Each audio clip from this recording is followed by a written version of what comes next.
Welcome, everyone. Thanks for joining us today.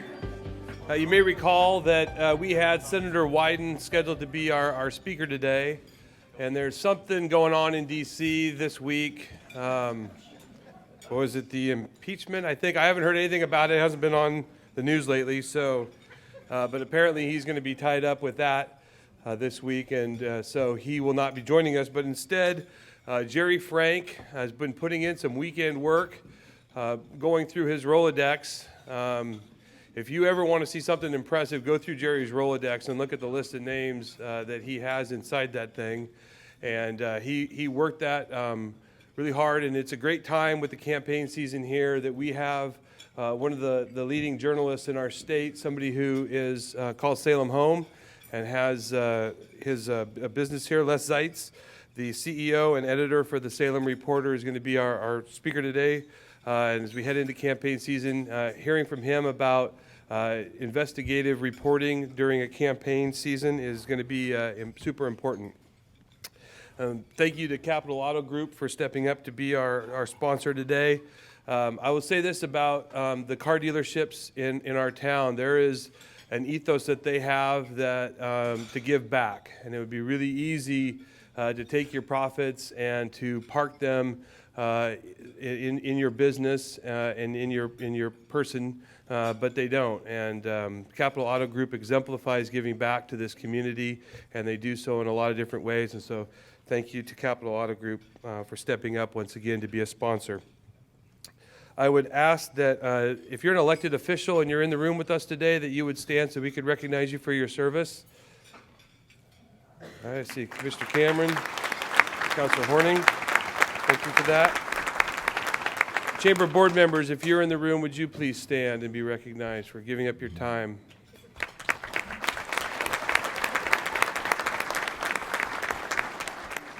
And finally, if you're a past president of the Chamber of Commerce, would you please stand?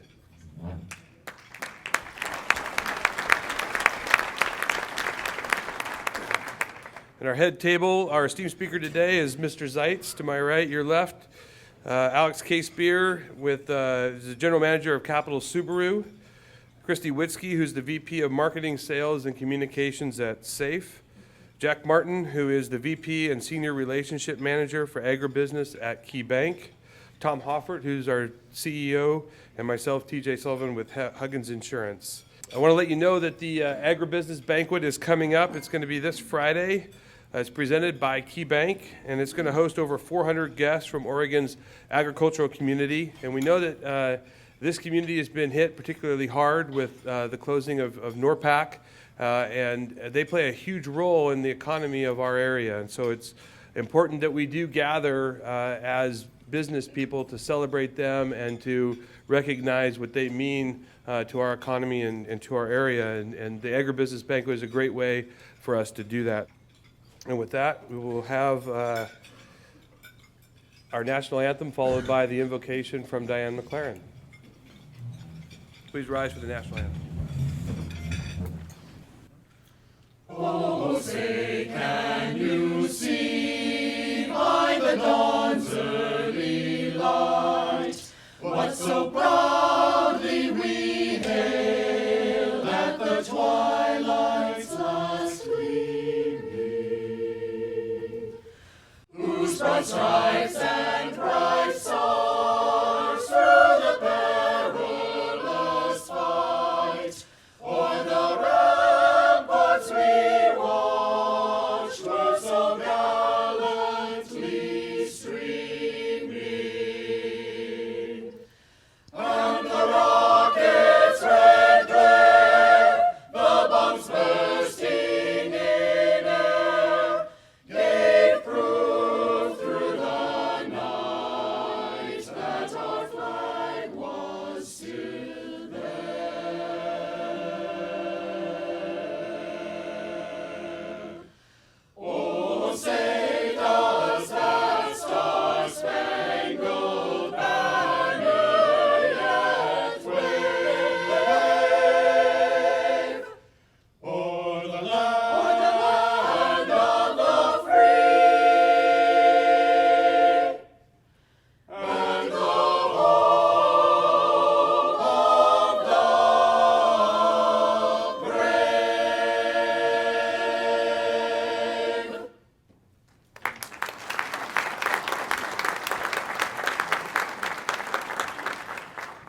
late husband, Mike McLaren, was with the Chamber of Commerce. He always felt the invocation was a very important part of starting out this meeting. So in honor of Mike. God of all creation, we give you thanks for this day and for this great city where we can gather in peace. Thank you for this group of individuals whose efforts make our community a remarkable place to live and work.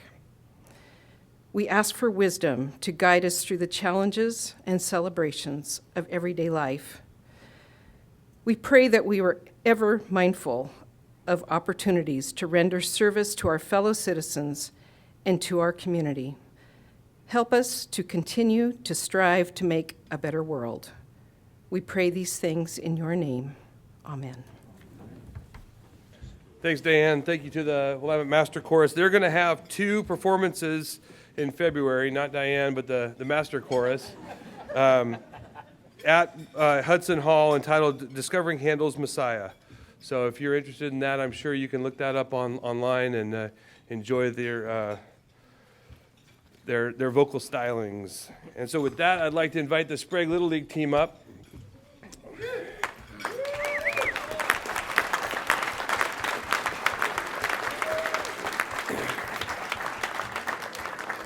We are recognizing them with the Spirit of Salem Award, which is a fantastic award that we get to pass out to these guys.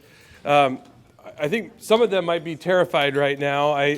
I've coached at least 6 of these guys, and I can tell you honestly, like I said, I've coached 6. I know some of the others. They're incredibly annoying.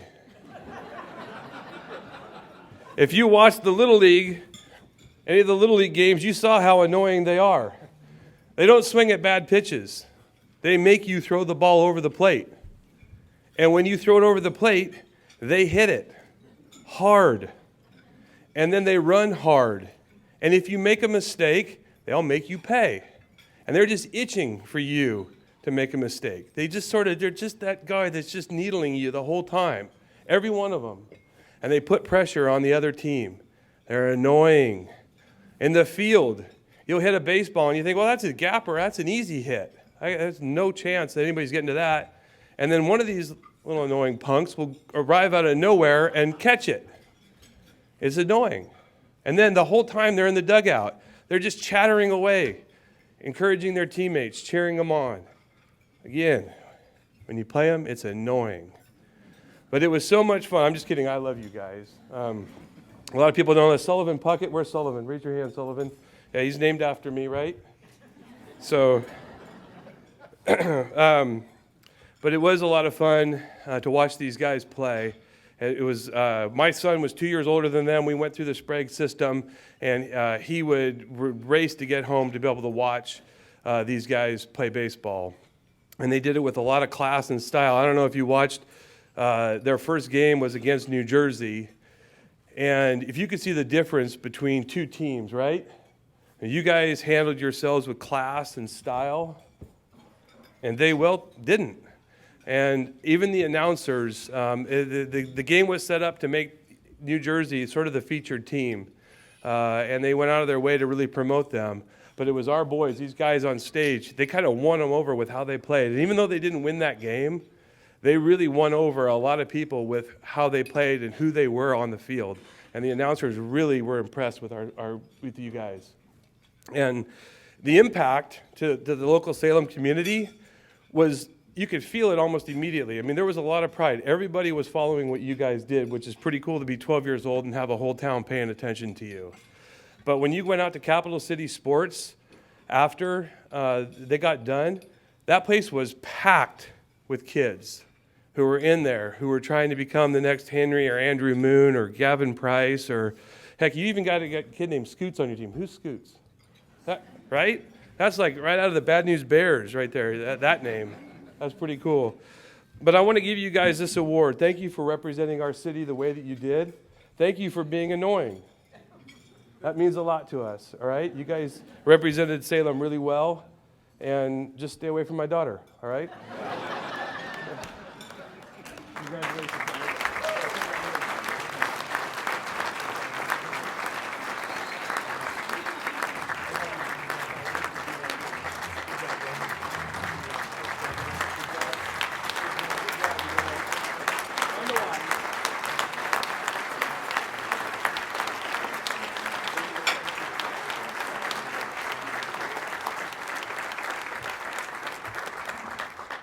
Now you guys got to go back to school. That's how that works.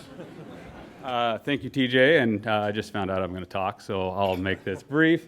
I think was there 11 of you up here. I think we're missing Brady Strinke and Aiden Sale, who were big parts of the team as well. So you should recognize those two as well, maybe with a hand.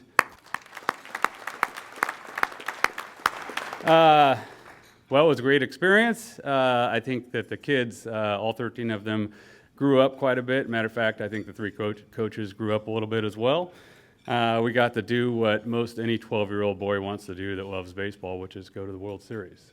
And I think that they're probably, there's plenty of great moments these guys will remember for the rest of their lives, but I think one thing they all, at one point or another, kind of understood was the community of Salem was behind them. And matter of fact, the state and even outside of our state, they set up a GoFundMe that, I don't know, it's $30,000, and it took about 7-8 days to get there. So we thank you as a community. It was great to represent Salem and the state and actually the region at one point, and just thank you for the recognition today.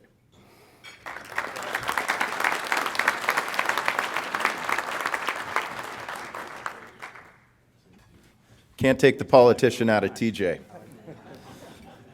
Well, as those young people cycle out, I think we can all recognize the excitement that they brought, and what a great representation for our Spirit of Salem Award. That has monthly become something I think we all can look forward to. I know we got Victoria Shin in the audience, previous winners. To give it to a team was pretty special for us, and I know our board was very excited about that. So switching gears a little, Capital Auto Group treats each of their customers with a paramount of respect and concern. They recognize the high expectations a car dealership must not only embrace, but deliver each time they have a customer experience. Daily, they showcase this commitment to excellence, an experienced sales staff that is eager and knowledgeable to help their customer base with enthusiasm and the ability to walk you through a sometimes complicated process. With one of the most expansive inventories in the West Coast, I think we all enjoy having Capital Auto Group call Salem home. They recently expanded their local footprint, and as we highlighted on our Facebook page, and you likely saw in the media, they have broken ground, the K-Spear family has broken ground on a brand new Subaru dealership that will greatly influence the look as we're coming off the Salem Parkway. K-Spear family has been active in countless philanthropic endeavors and community projects. In fact, most aren't occurring without the support of that family. Their highlights include huge work each year with United Way and partnering with Marion Polk Boys and Girls Club. We're blessed to have our friend and former board member, Mr. Alex K-Spear, here with us today to share a little bit of the excitement occurring with the Capital Auto team, and then introduce today's speaker, Mr. Leslie Zaitz. I'd also like to say thank you so much. We have members of the Capital Auto staff and Carrie and her team for their great support of not only the Salem Chamber, but all the events and things, special projects that are occurring in this community. Help me welcome Mr. Alex K-Spear.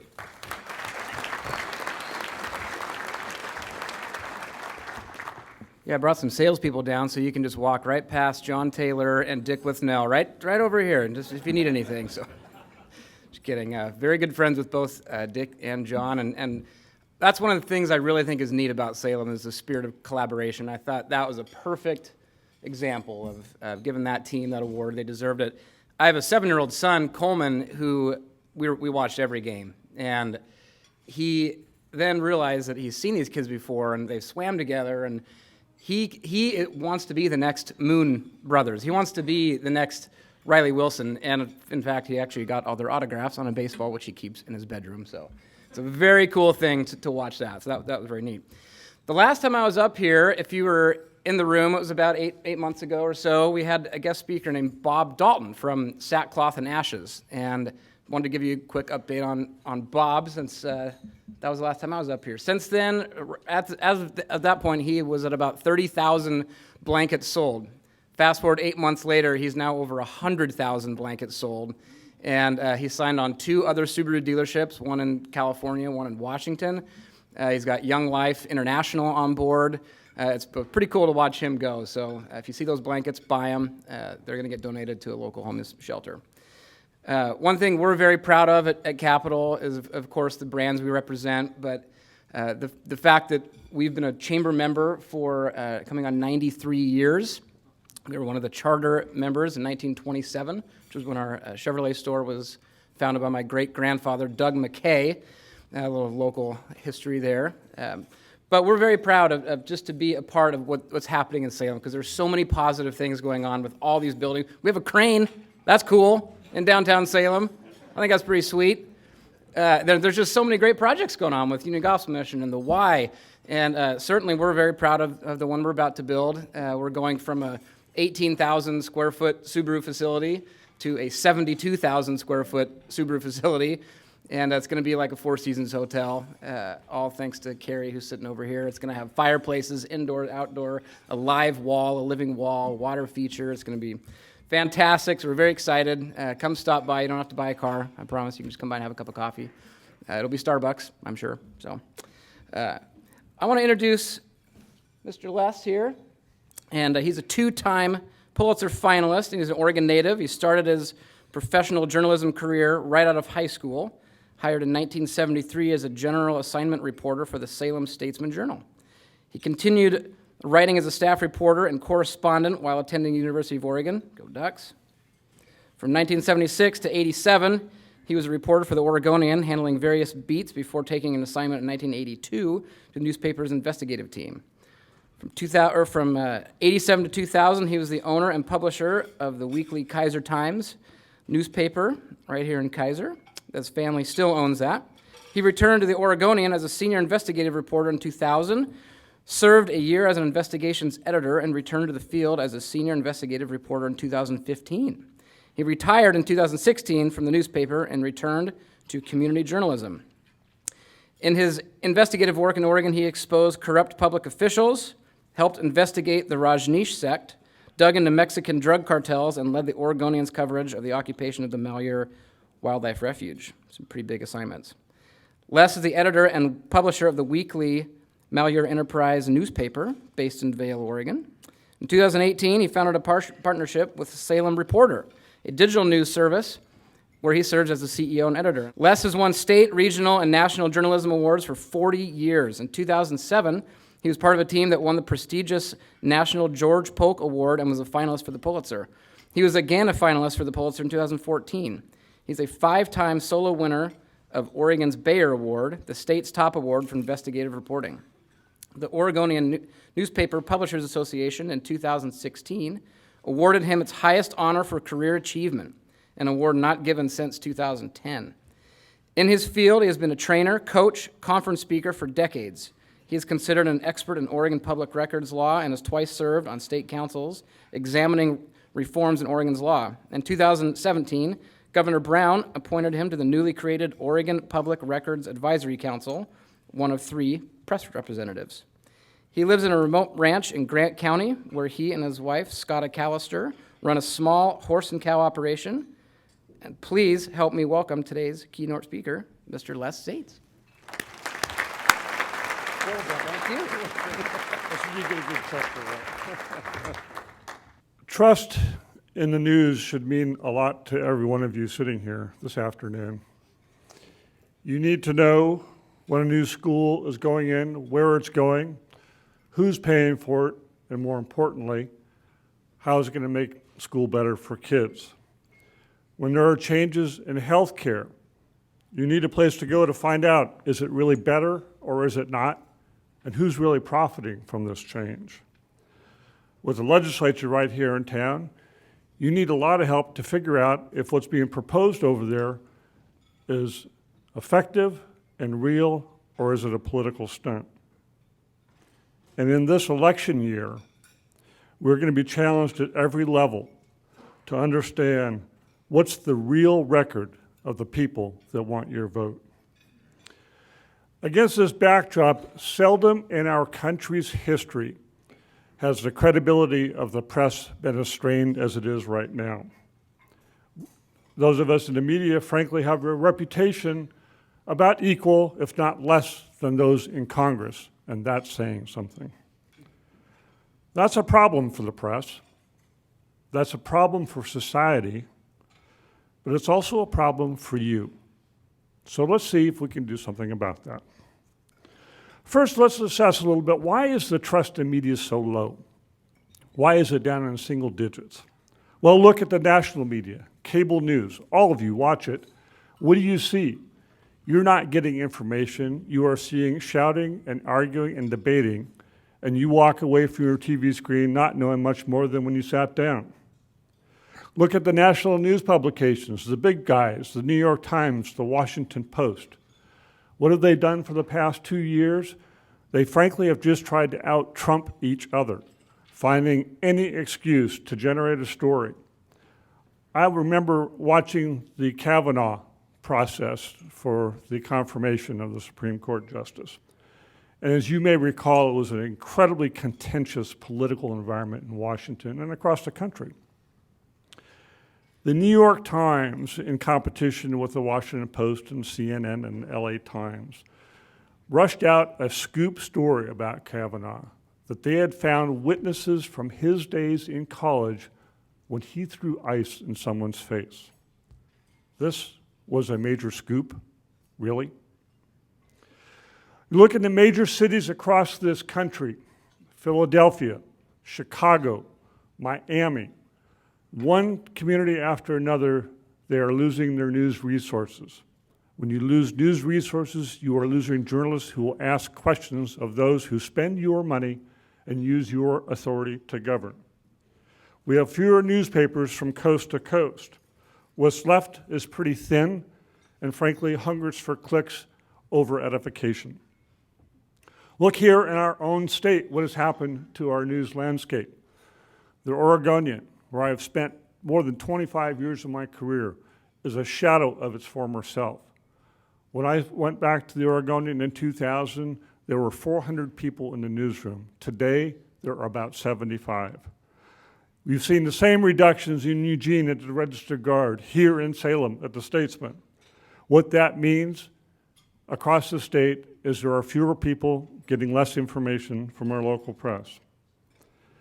What does it all mean for you? Well, on a national level, you're getting news that you probably find suspect. You don't know what to believe or who to trust. At the state and local level, you are not getting the rich, deep news coverage, so important for you to understand the issues, to make your own judgments, and to voice your opinions about what goes on in our community and across the state. We are frankly told more, but we know less.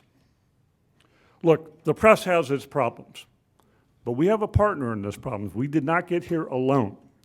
You, as citizens, bear some of the responsibility, and I charge you to pay attention to this because it's important, not only for the press, but the future of this community and our country. Look across this country. Look across this city. We are divided into tribes. We are divided into economic, social, and political divisions deeper than we have seen in decades, with serious repercussions for public affairs, for our lifestyles, for the future of our kids. I wonder if it is a problem of perception or reality.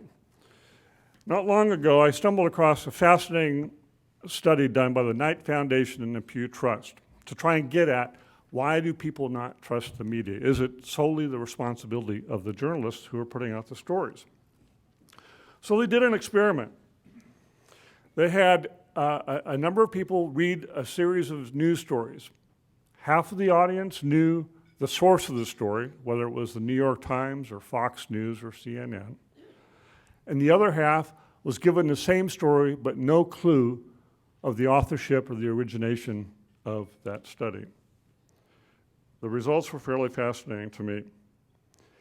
Among Republicans, if a Republican reader knew the story was from the New York Times, they said it couldn't be trusted. Republicans who read the same story without knowing it was from the New York Times said it could be trusted because it cited sources, facts, and information. Democrats, they were given a story from Fox News, and if they knew it was from Fox News, you can guess the result. They didn't trust it. But there were actually Fox News stories where the identification of the author was stripped out. Democrats read it, and guess what?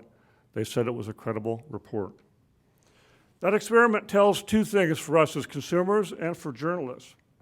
Number one, it tells me, and it tells all of us, that you all hunger for facts, source. You know how to tell when a story is legitimate. You know how to tell when a story is fake news. For journalists, it tells us that people, frankly, are far smarter than we tend to give you credit for. And I don't mean that in a pejorative sense. Journalists have for too long operated on the premise, we will tell you what we think is good for you. There's been a certain arrogance that has built up, particularly since the days of Watergate, where we don't listen to our communities and we tell you instead of listen. But what this tells us, though, is that people in this country do hunger for facts, for legitimate sources of information, and for knowing who the sourcing is. You all know the dangers, the risks, the suspicion you have when you see a story that is based on anonymous sources.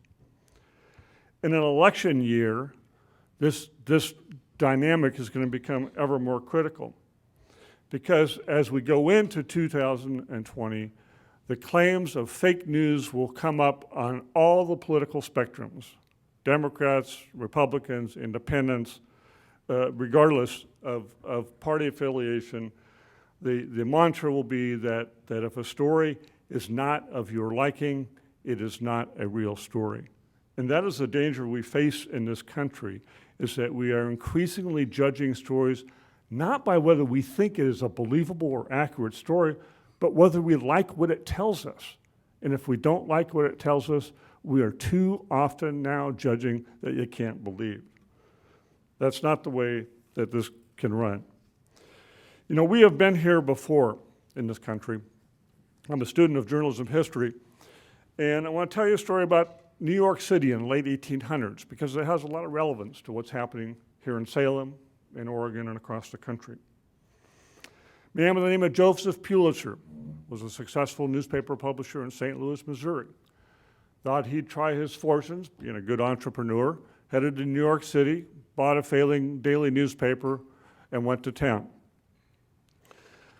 Out in San Francisco, a wildly successful publisher, William Randolph Hearst, had been successful with his newspapers, and he too wanted to strut onto a bigger stage, and he went to New York and he bought a struggling New York daily newspaper. What ensued then was one of the great journalistic battles of our time. And the way they battled each other was to reduce, number one, their papers to the penny press. They had what became called as yellow journalism, which started out with cartoons about a comic character called the Yellow Kid, and it became a stain on journalism in New York City as Hearst and Pulitzer went for the vulgar, the extreme, the lurid, all in the interest of what was then, you would consider today clicks. In other words, trying to get subscribers by any means, by any hook. Hearst was particularly adept at making something out of nothing. And there's a famous story about the Cuban-American War. And he sent correspondents to Cuba to try and find what was going on. The correspondent said, there's nothing going on here. And Hearst wired back, you send me the pictures, I'll provide the war. Well, their circulation numbers soared. Hearst and Pulitzer became very wealthy by this. Then a publisher from Chattanooga, Tennessee, thought he too would take on New York City. He'd been successful in his small daily newspaper in Tennessee, went to New York, bought a newspaper that was about to fail, and he took a different tack than Pulitzer or Hearst did. He focused on serious news. He dropped all the sensationalism. He focused on legitimate information. He believed that more New Yorkers wanted to find out what was really happening with their city government and their schools and with the harbor than Hearst or Pulitzer recognized. His little paper grew and grew and grew and gained strength. At the same time as his commitment to legitimate journalism took hold, Hearst and Pulitzer began to fade from the scene. They started losing readers, not to each other, but to this little man from Chattanooga. That little man was Adolph Ox, and the newspaper was what you now know as the New York Times. What Ox represented in New York in the 1800s and the early part of the 19th century were the ideals that I have spent a lifetime pursuing as a journalist here in Oregon. Number one, to get the facts. I don't care what the truth is. I want to know the truth, and I want to know the facts as clearly as possible. To be fair. To be fair. And this is perhaps the greatest weakness we have in journalism today, is the perception and indeed the reality in too many circumstances that journalists are not fairly dealing with chambers of commerce, with public officials, with important events of the day. His ideal was to show no favor to no interest, no party, no power, no force. And at the same time, to not fear any party, fear, or force. Why? Because he recognized what I recognize, that the most important asset a journalist has is your trust. If I have your trust and you will believe the information I'm presenting to you, then no power is more forceful than the public's embrace of the truth. And Ox built the New York Times into a fabulous publication. Now, today there are questions about its political leanings and such, but it remains a powerful force in this country that still rests on those ideals. But he's not alone, and I'm not alone. Across the country, I can tell you, there are thousands of reporters who go to work each day trying to do the right thing. They want to get the story right. They want to tell the truth. They want to help their communities learn important things. Do they make mistakes? Do I make mistakes? Yes. The difference is, how do you deal with that mistake? And a good journalist says, we made a mistake, we're fixing it. You don't hide, you don't disguise it. Do stories lean one way or the other in the minds of readers? Sometimes they do. Sometimes that is inadvertent. Most often, frankly, it's inexperience. I've spent my lifetime coaching and mentoring young reporters. And I have never, in 45 years in this profession, had a reporter say, you know, I want to get so-and-so, or I want this story to sort of lean towards the Republican point of view. Most reporters, frankly, are agnostic and wouldn't understand which way to lean a story if they had the opportunity. So when you see bias and leanings in a story, I think you need to ascribe that more to a lack of training and experience than a deliberate effort, because it shades the way you perceive. Do we miss stories? You bet. And particularly in this day and age, across the country, in recent years, the number of newspaper reporters has been reduced by something like 30%. Now, what does that mean? That means you don't have a reporter going to a school board meeting or questioning a school district superintendent about the wisdom of a particular expenditure.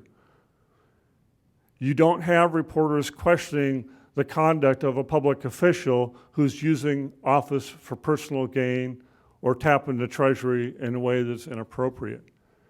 You don't have as many eyeballs acting as your watchdog out there. What does that mean? That means the environment is set for this country to endure more and more misconduct in public officials and folks in power, because again, based on my many, many years of experience, there is no substitute for oversight of those in power, whether it's citizens going to a meeting or journalists there in your stead to keep an eye on them. It is an important part of the fabric of any community, of any power structure, that someone's watching and saying, wait a minute, you've crossed the line. Or by the same token, saying and reporting on successes. That's the other element, is that people believe that the press is always about tearing things down. And I get that. I understand that, because there are too many reporters who think their professional measure is how many political scalps they have on their belt. Well, I've got a few from my many years, but it wasn't because I set out to do that. I got those scalps and caught corrupt politicians because that was my job. That was my duty. That was my responsibility to you. But when reporters get overeager, get let loose on political stories without strong guidance and strong ethical boundaries, that leads to trouble, and that leads to your mistrust, and we go backwards instead of forwards, which is not good and effective for any of us. So in the profession, one of the reasons, frankly, I do not completely retire from journalism, because I so fervently believe in the importance of the media to democracy. Not the importance of journalism as a business enterprise, although I would enjoy having profits, just like any of you. But I so fervently believe that you need good information to make wise decisions about your lives, about your businesses, about the nonprofit organizations, about whether you donate to United Good Neighbors or the Union Gospel Mission or to the Boy Scouts. You can't make those decisions in a vacuum, or if you get information you don't trust. It is important. And so I spend a lot of time coaching and mentoring and speaking to young reporters. And I pound on them the ethics of the profession, the standards of fairness and accuracy, hoping against hope that in some small measure that I can help sort of push that needle of yours back more towards trust than distrust. Not because I want to leave the stage a hero, but it's just so important to our country. But you know, you have a duty as well as I do to change this paradigm. It's important that you put the effort into finding sources of news that you trust, not sources of news that you like or tell you what you want to hear or make you feel better about yourself because someone echoed your point of view. You have to be more discerning about credible sources of news, and then hold on to those sources of news and use those sources of news. You have to recognize, you must absolutely recognize, that's what's on the internet is not truth, and is not always news. And we have seen this affecting our country and our communities one after the other, how fast information can circulate on Facebook, Twitter, Instagram, you name it. And because people see it on a social media forum, they are too willing to believe that it is true, and it's startling. So we have to recognize that what's on the internet is not, in and of itself, believable and credible unless you know the source of that information.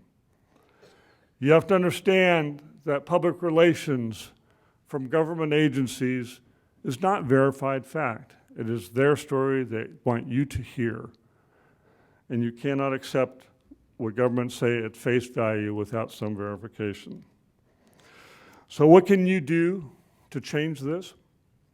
Well, the most important thing you can do is subscribe and support those news organizations that you believe are meeting the ethical standards that you expect of journalists. I don't care if it's an online publication, it is public broadcasting, it is the Statesman. If you trust it, you have a duty in this day and age to support it. Because if we do not change this, if we continue to let the news sources erode and evaporate, there will come a day when all you have is Twitter and Facebook as your sources of information, and God help us all. When you support whatever source of news that you pick, whether it's the New York Times, the Wall Street Journal, Salem Reporter, I don't care. With your support of the right institution, You are saying you expect accurate information. You expect fairness. You're not just giving your money and your support just to get something in your email box or on the front porch. You vote with your pocketbook, as you do with any other enterprise. Let me finish up, if I may.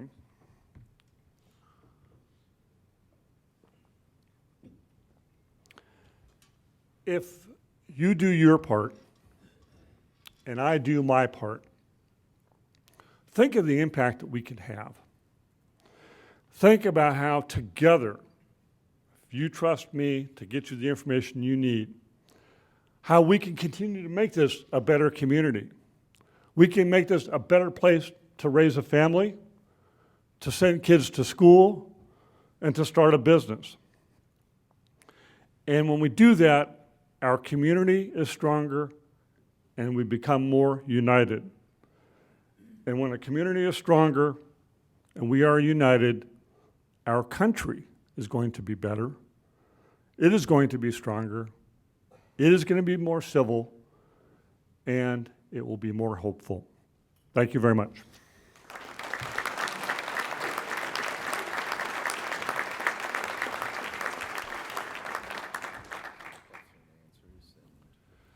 Okay, questions and answers. They're $2 an answer. Questions, anybody, or were you just so stunned into silence that we can all just go back to work? Sir, I think you got a microphone. Yeah. It's been said in a democracy that people get the government they deserve. And I suspect in a free press, we get the press we deserve. And I take that from your stories about Hearst and the New York Times. And yet you say we're not getting good press now. Is that what we deserve? And what do we do to change that, especially in education, K through 12? Well, mostly subscribe to Salem Reporter and we'll take care of it for you. You know, again, what can you do? You just need to make clear to media sources what you support and what you believe and what you want. Because if you know, look, at the end of the day, journalism is also a business, right? And if journalism doesn't deliver what you want to buy, it's going to go away. But on the other hand, if we're delivering something or anybody's delivering information that you want, just like Adolph Ox in New York, I mean, people wanted that information, they paid for it, and it got stronger and stronger and stronger. So I'm not sure I've answered your question. I've taken up some of your time, so there's a wash there. But what about education? What role is education in helping make educated news observers? Well, that's a very good question. We just had a recent story about an effort to improve just civic education in public schools. You know, that students aren't learning about democracy as they once did. And I think part of that civic lesson is understanding the role of a free press, right? That going back to the founding fathers, there's a reason the free press is the First Amendment. That's how important the founding fathers believed it was to have this as a part of the fabric of our country. And so I think in education, I think it needs to be incorporated into civics and history lessons. I think we've seen a demise in school publications, so students don't have the chance as much as they once did to practice being journalists and learn what it is and to face the choices that real professionals face. And I think also the importance of being, as you say, being an educated citizen, why it's important for you to know about a school bond issue or a political issue before you vote for it. Why is it important for you to be informed? Why does that one vote make a difference? And why is it important that you vote appropriately? Thanks for being here. I'm a subscriber, by the way, to the Salem Reporter, and I think it's vital to our community, and I hope everybody in the room will support you. I think it's vital that you grow and thrive. Okay, I'll send you your check. Go ahead. The question, I think in the 70s, for those of us who are old enough, we trusted our media more. We thought we were getting the truth more, at least. I don't know how much this is true. We talk about being in the post-truth era, and my question to you is, when do you think we slid into a post-truth era? Thursday. Two things, and I'm not an expert on this, so I'll just take a wild fly at this, but I think there's two factors that are often cited. Number one, the rise of cable news, right? Or I should say, in quotations, cable news, and the advent of the internet, that we can circulate what are seeming to be credible stories can take on. You hear the term viral all the time. It's just astonishing that stories with zero basis in reality can be seen and viewed and clicked on and shared and applauded, hundreds of thousands, if not millions of times. Here's my overall assessment, to be real blunt about it. I think a lot about what happened in New York. And I think in this country, the pendulum has shifted in these recent years that you're talking about to sort of the Hearst-Pulitzer model of titillation, clickbait. My belief and my hope is that Americans are going to tire of that, and the pendulum is going to swing more towards the Adolf Hawks model, that the public will demand accurate and fair information. And that's why I'm standing here and still working today, because I have faith in you all and this country that we are going to have an awakening, that this cannot continue for the good of us all and for the good of our country. And that pendulum is going to swing. There's no question in my mind. It's just a matter of whether I'll be standing here long enough to see it happen. I've been following your coverage in regard to the Treasure Valley project in Malheur County. Yes, sir. And actually, my impression is that your deep, constant coverage has precipitated public reaction in that community. Yes. With large turnouts now Yes. demanding that the county government officials be responsive. So it seems to me that's an example you might talk a bit about how the press can precipitate public involvement. Well, thanks for the nice high fly softball to center field. So what he's talking about, we run a small weekly in Vail, Oregon, which is literally in another time zone from Salem, the Malheur Enterprise. There is a massive county-driven economic development project to put in a rail shipping center and a county-run industrial park. And at first, this made a lot of sense to many of us. There's one of the country's largest onion-growing regions, and it's a main part of the agricultural community in Malheur County. But we began asking questions when numbers didn't add up in public agency presentations. To fast forward, we have been relentless at asking questions. County commissioners, the county economic development director have all taken vows of silence. They will not talk to my reporters. They will not even respond to written questions. That's fine. We know something about the public records law, and that serves to be a pretty effective crowbar to get the truth out. But one of the things we discovered not too long ago was that the county, number one, had paid $3 million for a piece of farmland that had been appraised at $2 million. So they paid more than $1 million than the appraised value. So we began questioning, how could this be? How could a public agency pay 50% more than farmland was worth? Then the question became, where are you going to get the extra $1 million? Well, they wouldn't tell us, but we found documents from the state that said they were going to take $1 million out of the county's rainy day fund. I mean, this is one of the poorest counties in Oregon, and they were going to essentially cut their rainy day fund in half for the speculative industrial park project. Well, the county can't make that kind of a move without doing something called a supplemental budget. And to affect the supplemental budget, you have to have a public hearing. Who here has ever been to a supplemental budget hearing? Yeah, well, you're a sick individual. Les, Let me, if I may, just let me finish real quick. So we let our community know that the county commissioners were going to hold this public hearing on this $1 million.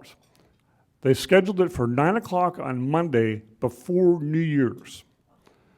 I mean, optimum public participation, right?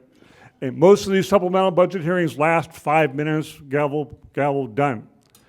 These poor county commissioners entered a room standing room only in Malheur County. We had like 30 people show up on a Monday morning and kept those commissioners pinned in their seat for 2 hours, grilling them and lecturing them about their misappropriation of public funds. As he suggests, that shows the power of the press, the effective power to mobilize not the press, but citizens to get engaged, to participate, to voice their opinion. And so thank you for the question, but that perfectly illustrates why I remain such a fervent believer in your ability to take matters into your own hands if you know there are matters to be done. Jerry? Well, Les, you are probably the most respected newspaper reporter that we've had in the state of Oregon in many years. You see in one of the major newspapers in our country, the New York Times, listed 600 lies that the President of the United States made in his remarks and speeches. How can you sit on the sidelines and see the leader of the greatest nation in the world put forth 600 times lies to the people of the United States? Well, Jerry, when they make me publisher of the New York Times, I'll take on that fight. I think, one of the lessons I have learned in my many, many years here in Oregon is that I have to focus on what I have access to and what my audience wants. For example, in Malheur County, very strong Trump country over there. Nobody over there is going to believe that the Malheur Enterprise has any credibility on national affairs in reporting, and they would be right to be suspect. So I'm not trying to dodge your question. It is a matter of degree and focus and purpose. That is the purpose of the New York Times and the Washington Post, because they have the resources and they're doing what they're supposed to do. Here in Salem or in Vail or in Kaiser, I'm doing what I'm supposed to do, which is to hold local public officials accountable. Now, we could have a fascinating dinner and discuss, well, shouldn't the local press help lead the drumbeat to make sure that what happens in Washington is true and fair and people know about it? And I don't have a right answer for you. I just know that I need to spend what energy I have and what time I have to affect what I can affect. Does that make any sense? Or yes? I just wondered with education, I'm a teacher, and a lot of students come in not reading their book and therefore appear to be lazy readers. And I just wonder what effect you think the internet or social media has had on almost lazy reading, because in order to really get to the bottom of the facts, you really have to read and you have to dig deep. And I'm finding that out in my own pursuit, but I just wondered what you thought about that. Well, look, you know more better than I do, but we've become a very visual society, right? We want everything in a GIF or a 30-second video that we can play on our phone, and that serves to be our information. And so, I share your concern about the literacy of this country and how important it is. School test scores, we keep seeing very modest progress in English language skills, which ought to be troubling to everybody in this room, because you're absolutely right. If people do not read, will not read, then they're not going to be informed, whether it's about taking out a mortgage or getting married or buying a car. People are not going to be well informed to make good decisions, and they don't make good decisions, they make bad decisions, and people making bad decisions affect all of us. One more question or no more? One more? We done? Thank you very, very much for your time and attention.